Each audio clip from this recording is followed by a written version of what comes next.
Good afternoon, everybody. Today, the people of Iraq went to the polls to choose their leaders in Iraq's second national election. By any measure, this was an important milestone in Iraqi history. Dozens of parties and coalitions fielded thousands of parliamentary candidates, men and women. Ballots were cast at some 50,000 voting booths, and in a strong turnout, millions of Iraqis exercised their right to vote with enthusiasm and optimism. Today's voting makes it clear that the future of Iraq belongs to the people of Iraq. The election was organized and administered by Iraq's independent High Electoral Commission with critical support from the United Nations. Hundreds of thousands of Iraqis served as poll station workers and as observers. As expected, there were some incidents of violence as al-Qaeda in Iraq and other extremists tried to disrupt Iraq's progress by murdering innocent Iraqis who were exercising their democratic rights. But overall, the level of security and the prevention of destabilizing attacks speaks to the growing capability and professionalism of Iraqi security forces, which took the lead in providing protection at the polls. I also want to express my admiration for the thousands of Americans on the ground in Iraq, for our civilians and our men and women in uniform who continue to support our Iraqi partners.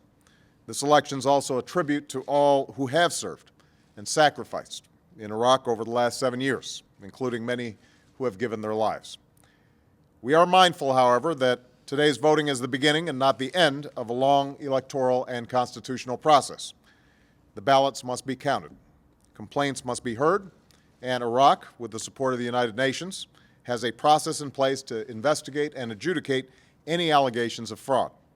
A parliament must be seated, leaders must be chosen, and a new government must be formed.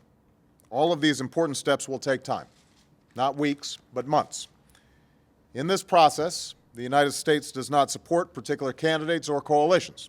We support the right of the Iraqi people to choose their own leaders. And I commend the Iraqi government for putting plans into place to ensure security and basic services for the Iraqi people during this time of transition. We know that there will be very difficult days ahead in Iraq. There will probably be more violence. But like any sovereign, independent nation, Iraq must be free to chart its own course. No one should seek to influence, exploit, or disrupt this period of transition.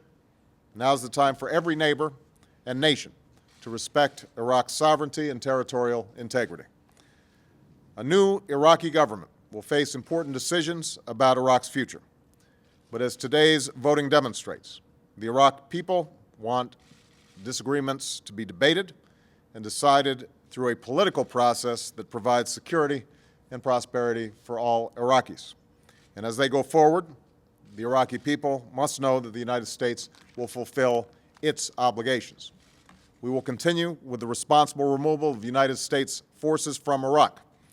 Indeed, for the first time in years, there are now fewer than 100,000 American troops serving in Iraq. By the end of August, our combat mission will end. As I said last year, when I announced our new strategy in Iraq, we will continue to advise and assist Iraqi security forces, carry out targeted counterterrorism operations with our Iraqi partners, and protect our forces and civilians. And by the end of the next year, all U.S. troops will be out of Iraq.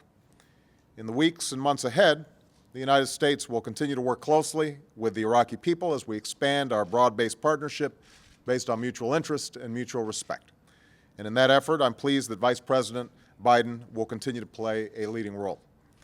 On behalf of the American people, I congratulate the Iraqi people on their courage throughout this historic election. Today, in the face of violence from those who would only destroy, Iraqis took a step forward in the hard work of building up their country. The United States will continue to help them in that effort as we responsibly end this war and support the Iraqi people as they take control of their future. Thanks very much.